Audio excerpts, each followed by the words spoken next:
क्या बात है, वाह वाह। अरे बड़े मियाँ साहब, कैसे हैं आप? क्या कर रहे हैं? धार लगा रहे हैं। ये सियासत की धार है या चाकू की धार है? सियासत की नहीं है साहब, ये सियासत की धार नहीं है, ये किसकी धार है? ये गिराकों की है। अच्छा कस्टमर है, कस्टमर ये।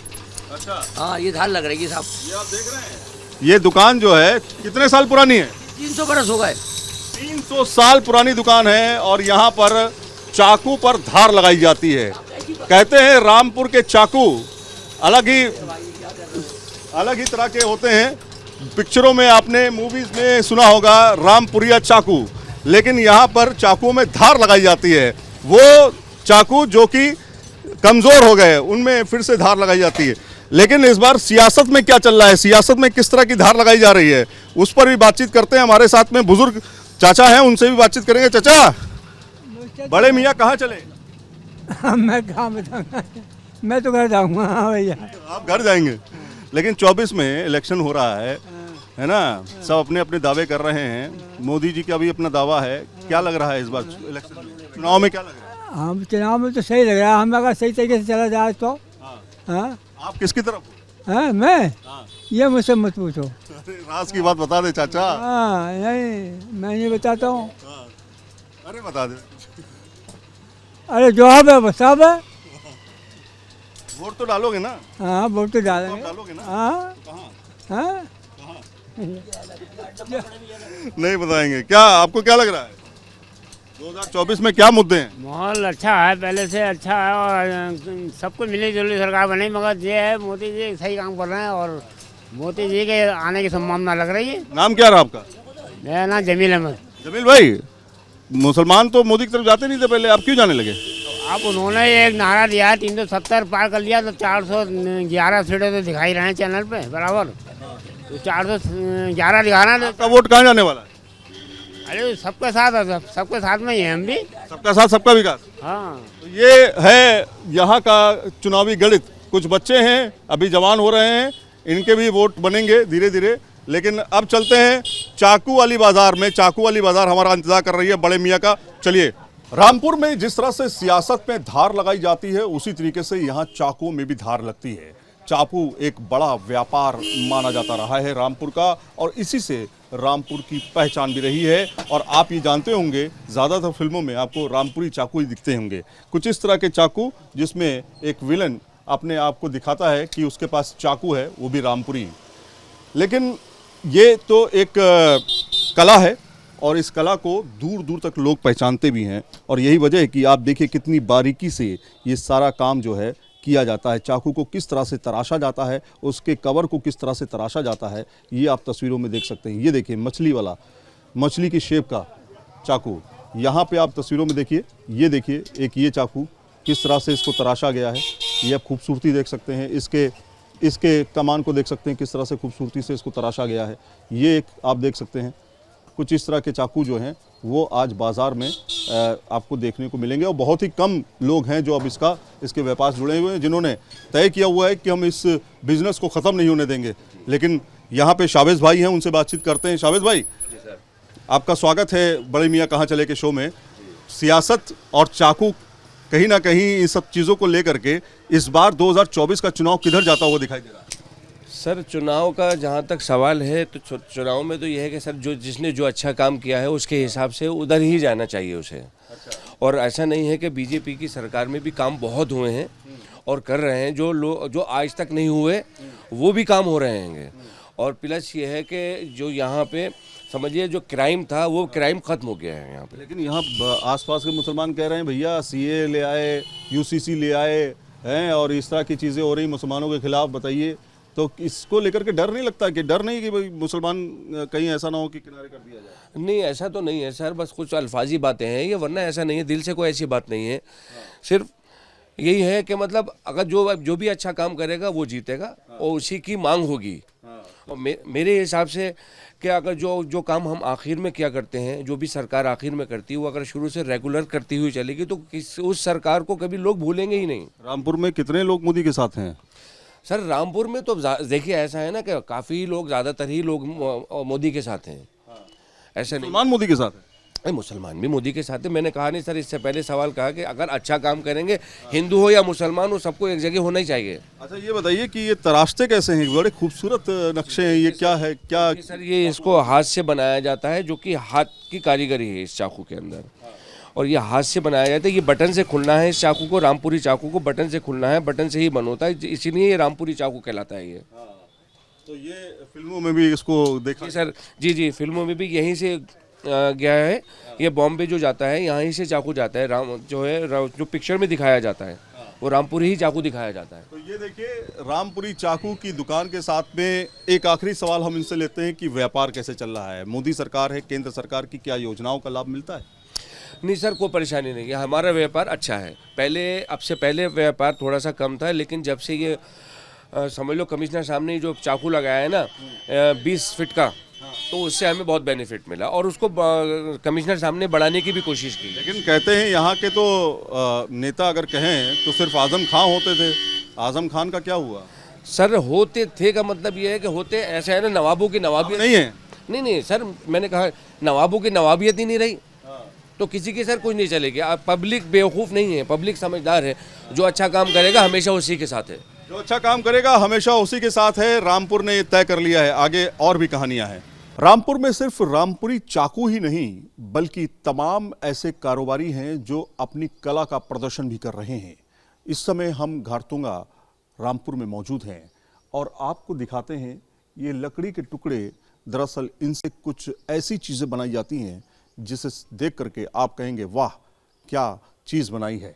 तो चलिए वो भी आपको दिखाते हैं ताकि रामपुर का व्यापार भी आपको समझ में आए और 2024 में किस तरह की सरकार बनने वाली है, कौन किसको चुनने वाला है, उसको भी हम दिखाते रहेंगे, क्योंकि व्यापार यहाँ का एक बड़ा माध्यम है रोजगार का। इसलिए रामपुर जो है अपनी अलग अलग कलाओं के लिए पहचाना जाता है। सिर्फ ऐसा नहीं है कि रामपुर में नवाब जो 10 नवाब आए उन्होंने एक बिल्डिंगें बनाई, बल्कि यहाँ पर ऐसी ऐसी कलाओं ने जन्म लिया जो कि दरअसल संगीत के साथ जुड़ी हुई हैं। वो संगीत जो कि पूरे विश्व में फैल रहा है।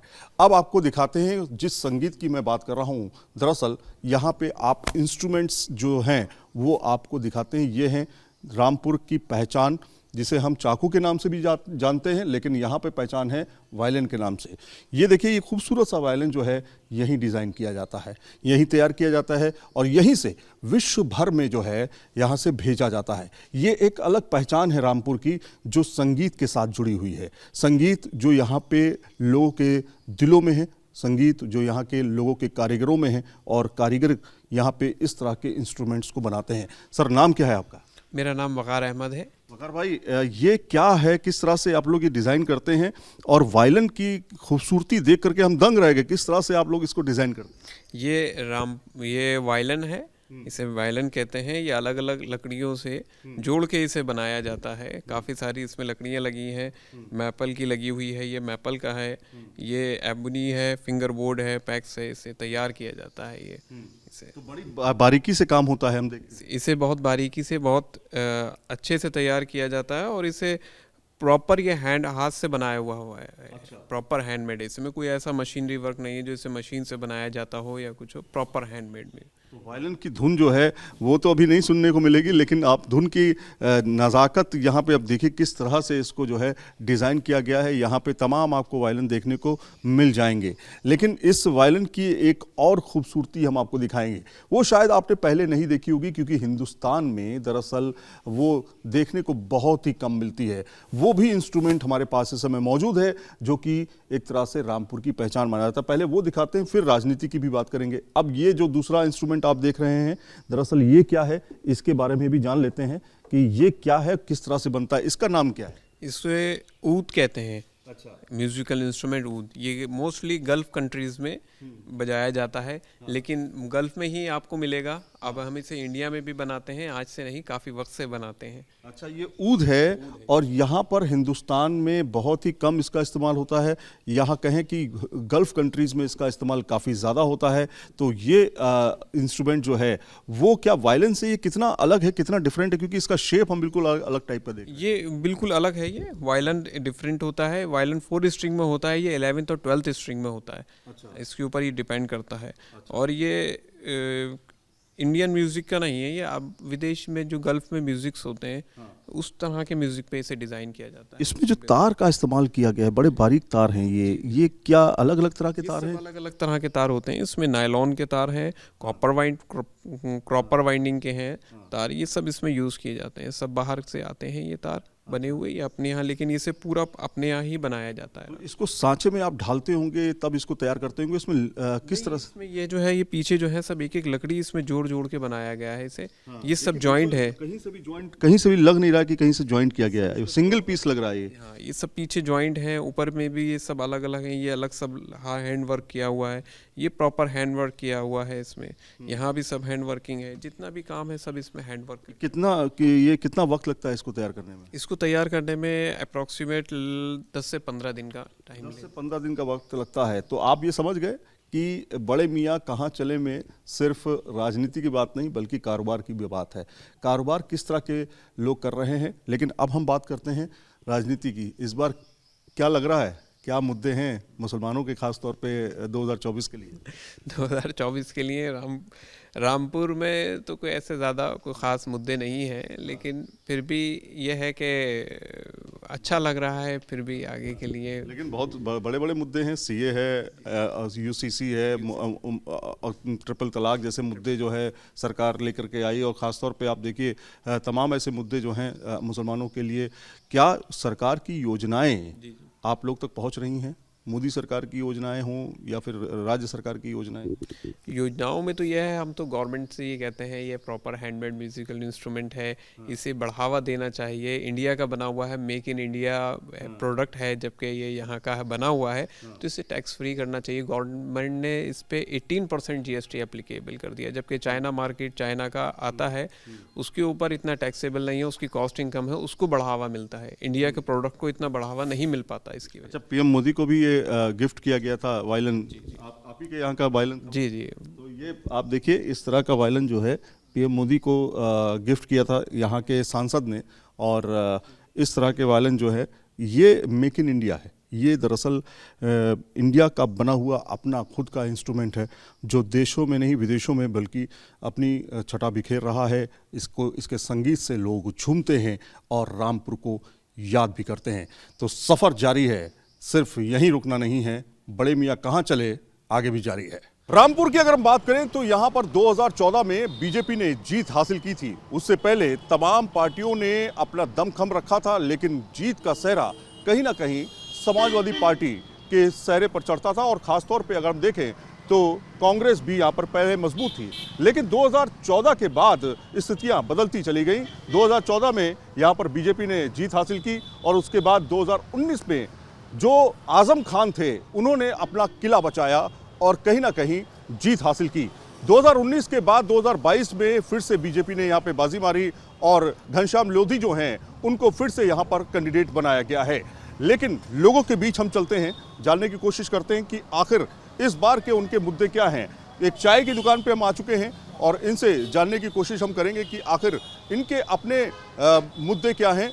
क्या सीए, एनआरसी या फिर यूसीसी जैसे तमाम मुद्दे हैं या फिर दूसरे मुद्दे इनके दिमाग पर चल रहे हैं।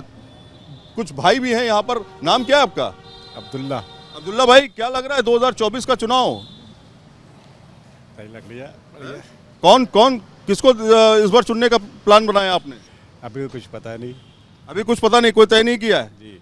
या राज की बात बताना नहीं चाहते? मैं भी कुछ पता नहीं, रात के बाद। आप बताइए सर, क्या नाम रहा आपका? मेरा साहब वसीम मियाँ है। वसीम भाई, क्या लग रहा है 2024 में, इस बार चुनाव में क्या लग रहा है? जो विकास करेगा हम उसके साथ हैं।